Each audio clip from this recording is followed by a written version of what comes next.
Tukisalia na hayo, serikali sasa inasema haitishiki na ukosoaji wa wapinzani au kupitia kwa tamthilia au michezo ya kuigiza katika kile kinachoonekana kama kujaribu kuzoa maji yaliyomwagika kwa kuwazuia wanafunzi wa wasichana wa Butere dhidi ya kuigiza mchezo wa Echoes of War.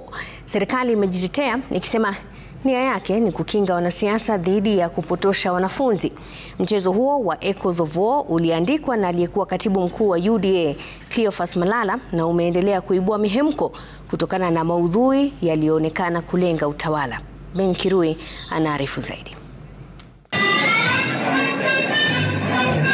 Licha ya kukosa kuigizwa kwenye jukwaa la tamasha la kitaifa la drama na filamu katika kaunti ya Nakuru siku ya Alhamisi, mchezo wa Echoes of War unaendelea kuzua msisimuko, na si kutoka kwa wahusika wakuu ambao ni wasichana wa shule ya upili ya Butere, bali kutoka kwa viongozi serikalini.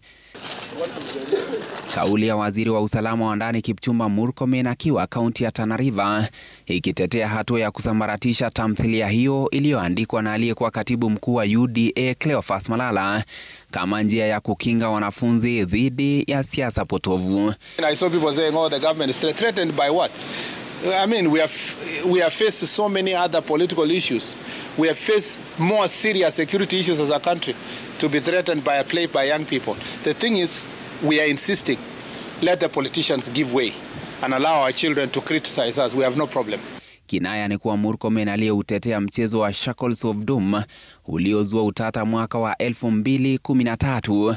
Anasema Echoes of War imepata umaarufu kwa njia isiyofaa. Muktadha wa kazi hizi mbili za sanaa hautofautiani, kwani zinashughulikia masuala ya kijamii na uongozi. It was not an issue. What I said then was that this script has received publicity, it can be discussed. This one also received publicity, but in the wrong way, by just broadcasting politics. But if it was just publicity about the evils or the challenges we have in our country, there will be no issue. Wakati huo huo, waziri wa elimu Julius Migos ameshikilia kuwa kuna sababu tosha zilizosababisha kumwekea vikwazo mtunzi Cleophas Malala kufika shuleni kutayarisha wanafunzi wa shule ya wasichana ya Butere. You can get a script from anybody, but you cannot be the one directing or training the students for that particular play. So that is the disconnect. The disconnect was not that Malala had done the play, it is that he wanted to be the one directing, which is against the regulations. Aidha, Migos anasema kuwa serikali haikuhusika kwa vyovyote katika kusimamisha mchezo huo kuigizwa. The court order was clear that the students were supposed to go back to the original play, not the one that had been altered along the way.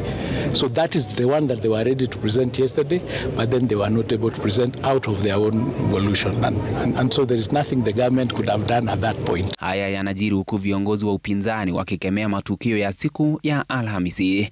Every person has the right to freedom of expression, a right that includes the guarantee for the Butere girls to perform their play without fear or intimidation. The artistic expression is protected under the law.